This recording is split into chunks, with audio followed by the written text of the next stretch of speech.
Et bonjour à tous, on se retrouve sur le chantier que vous suivez depuis déjà plusieurs mois, qui est en train de se finir.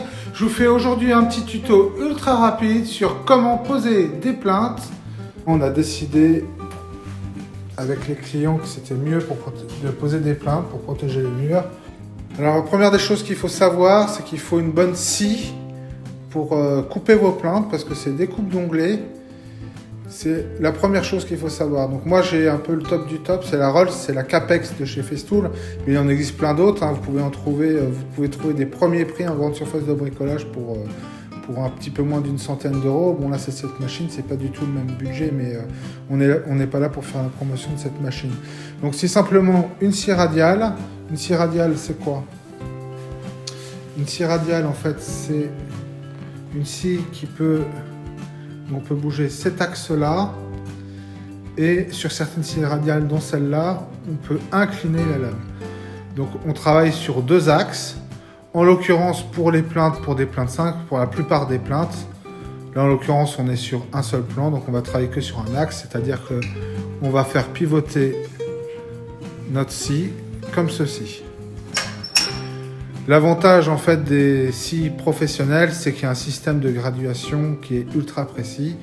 Le gros avantage chez Festool, c'est ce rapporteur que vous allez pouvoir utiliser, qui permet de calculer automatiquement les coupes d'onglets, de prendre une mesure d'un angle très précise et de diviser en deux cet angle pour les coupes d'onglets.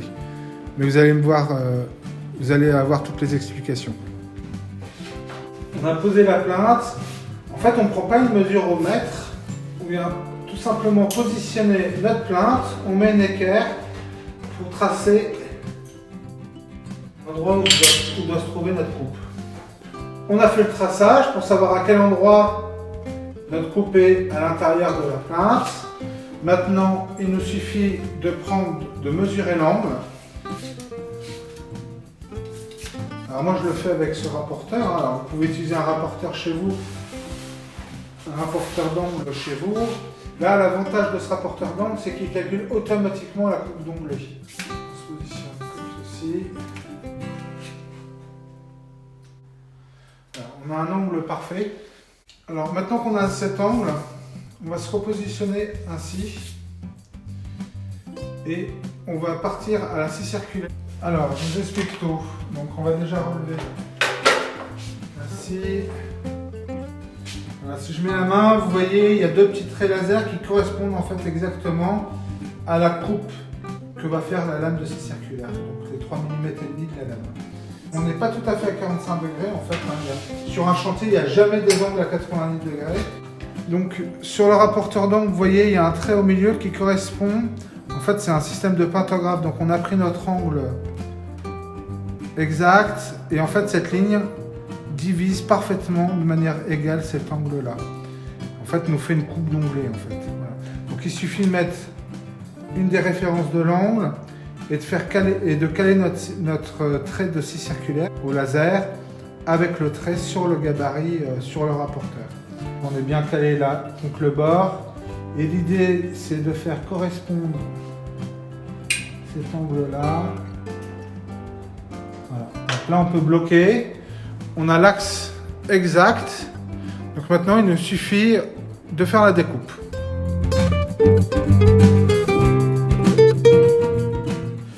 On va faire tout de suite le petit retour. Donc on cale. On n'a pas à régler le rapporteur parce qu'il nous faut faire l'autre angle. Donc là, on change de sens la lame. Voilà, parfait. Et on coupe.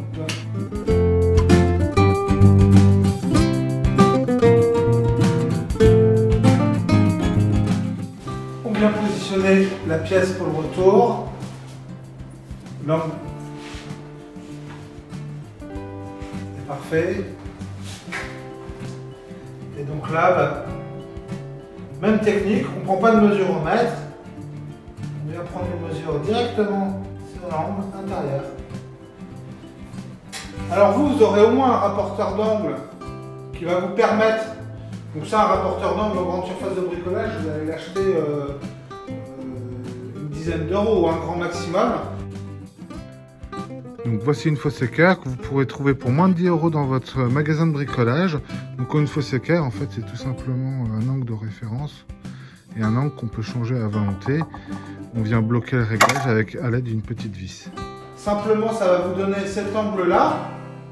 Et vous, il faudra diviser en deux pour avoir la coupe d'onglet exacte. Voilà. On positionne notre gabarit.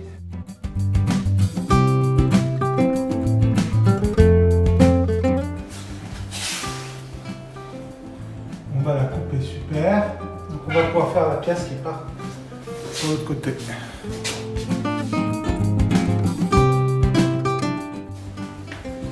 Nous passons aux étapes de collage. On ne peut pas faire toutes les coupes d'un coup parce que en mettant le cordon de collage, on va créer comme un très léger décalage et on pourrait être embêté à la fin si on faisait toutes les coupes, si on faisait 10 mètres de coupe et que avec les légers décalages qui vont être occasionnés par la colle, on pourrait avoir des problèmes à la fin. Donc moi, toutes les 2-3 plaintes, je colle, enfin les 2-3 morceaux coupés, je colle, on est beaucoup plus tranquille comme ça. Même toutes les 2 plaintes en fait. Une règle très importante avant le collage, il faut évidemment que le mur soit redressé. En l'occurrence, c'est pas moi qui ai redressé le mur, c'est un très bon copain, Martin, qui s'en est occupé. Donc le mur, il est bien plan, propre, sec, aucune graisse. Enfin voilà, c'est le top. Donc on prend une cartouche de colle. Moi je fais pas de promotion de produits particuliers, mais en tout cas de marque, mais il y a quand même une chose qu'il faut, dont je suis adepte, c'est les colles cartouches, les colles dites polymères, qui sont des colles qui ont un pouvoir d'adhérence assez incroyable. Donc non seulement dans le temps, je crois que celle-là elle fait 320 kg pour les 10 cm², donc c'est une résistance tout à fait hallucinante, mais c'est surtout que cette colle elle est assez intéressante parce qu'elle a ce qu'on appelle un tac très important. Le tac, c'est l'effet ventouse. Quand on va poser la plainte, il y a un effet ventouse tout de suite. Voilà. Pour le collage, on fait un sillon en S. On va commencer par ce retour-là. Et on vient mettre des coups de poing carrément. Et je viens positionner cette plainte. Alors on voit que le mur, c'est un mur ancien. Je dis qu'il a été parfaitement redressé comme ceci. Mais là on voit qu'il y a, il y a un décalage.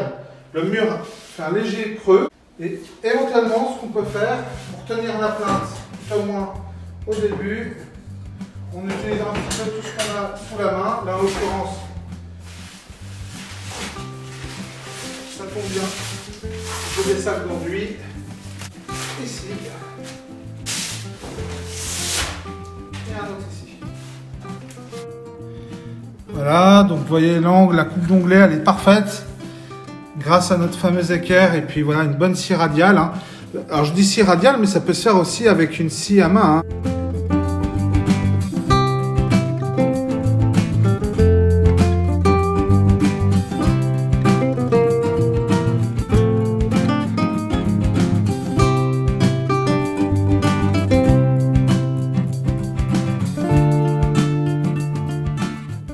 Voilà, j'espère que cette vidéo vous a plu. Bon, c'est une vidéo très courte.